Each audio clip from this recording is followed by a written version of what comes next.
Shalom, jumpa lagi dalam renungan hari ini. Kali ini saya diberi tema tentang love, cinta atau kasih.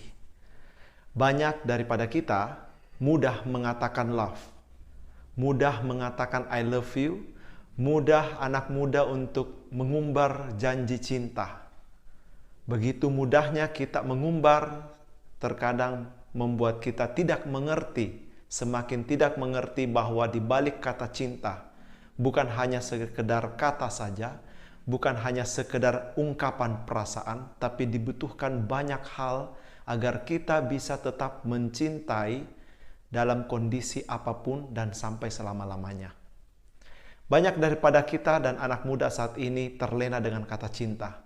Begitu mudah dibawa arus cinta, apalagi sedang kasmaran, pacaran, atau mungkin sedang menjalin relasi.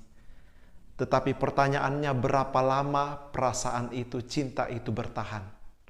Banyak orang berpikir cinta itu hanya sekedar perasaan. Ya, mungkin butuh 1-2 bulan untuk bertahan, tetapi selebihnya sudah mulai tanda tanya. Apakah saya bisa mencintai? Kata cinta itu masih bisa terus bergaung atau tidak?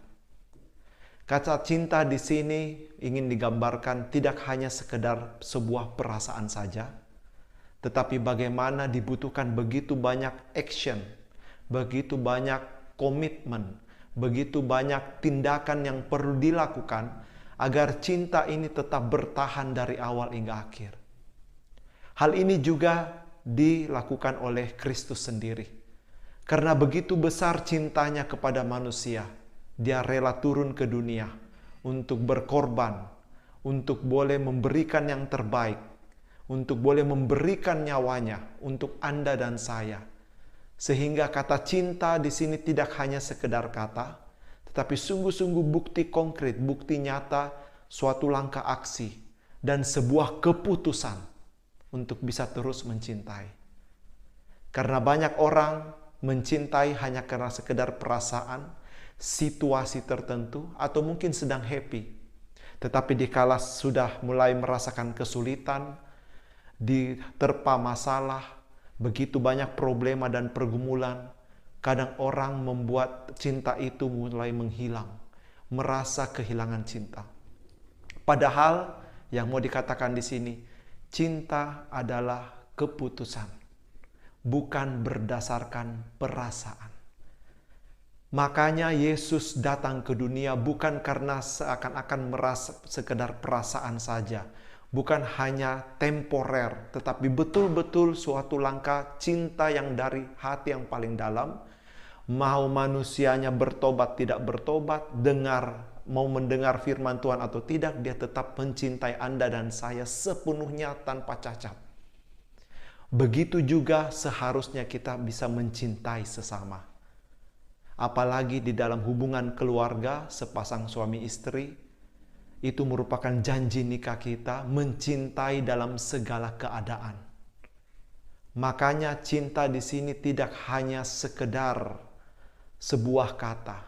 Sekali lagi saya ulang, tidak hanya sebuah sekedar kata.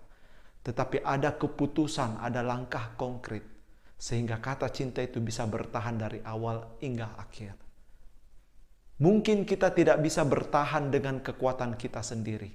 Justru disinilah kita perlu kekuatan dari Kristus sendiri.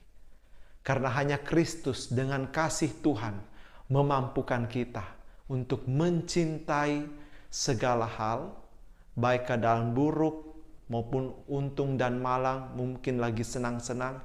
Dalam segala hal apapun, dalam keadaan apapun, kita dimampukan untuk mencintai.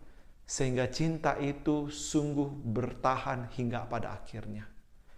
Seperti Kristus mencintai Anda dan saya. Demikian juga kasih itu, cinta itu kita harus teruskan kepada orang lain. Demikian juga dengan perintah terutama, mengasihi Allah dengan segenap hati, dengan segenap kekuatan, dengan segenap akal budi, dengan seluruh keberadaan kita. Dan perintah yang kedua, jangan lupa mencintai sesama kita, mengasihi sesama kita seperti Kristus mencintai kita. Bapak, Ibu, saudara-saudari sekalian, mari saya mengajak semuanya untuk bisa mengambil satu langkah konkret mencintai seseorang. Tidak berdasarkan satu perasaan saja, atau suatu kurun waktu tertentu, atau berdasarkan perasaan, atau berdasarkan hanya sifat sementara. Tetapi mari kita berusaha mencintai orang tanpa syarat dan ketentuan berlaku, seperti cinta Kristus kepada kita semua. Mari kita mengambil satu langkah konkret. Mari kita mulai refleksikan hati, pikiran kita.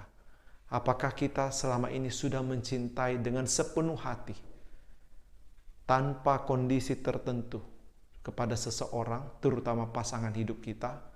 Ataukah kita masih mencintai karena ada syarat dan ketentuan berlaku? Seperti Kristus mencintai kita, mari kita juga mencintai sesama kita. Sebagai langkah konkret kita juga mengasihi Allah dengan mencintai sesama. Mari kita satu dalam doa.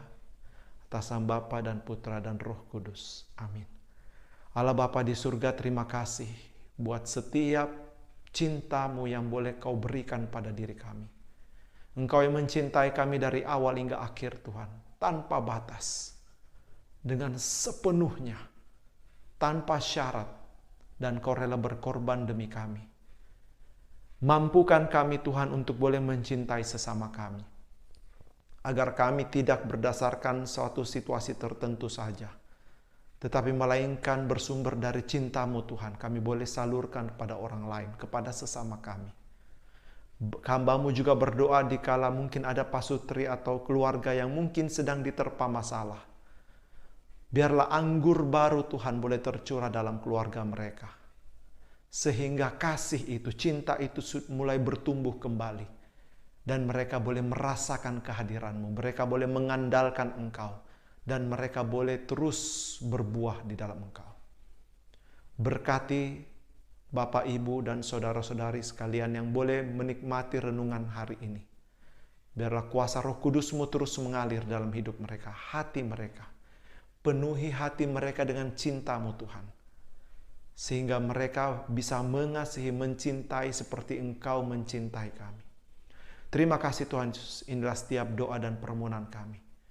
Kami panjatkan kepadamu. Kemuliaan pada Allah Bapa, Putra, dan Roh Kudus, seperti pada permulaan, sekarang, selalu, dan sepanjang segala abad. Amin. Atas nama Bapa dan Putra dan Roh Kudus. Amin. Demikian renungan hari ini bersama saya Ardi Bisono dari komunitas JSM. Tuhan Yesus.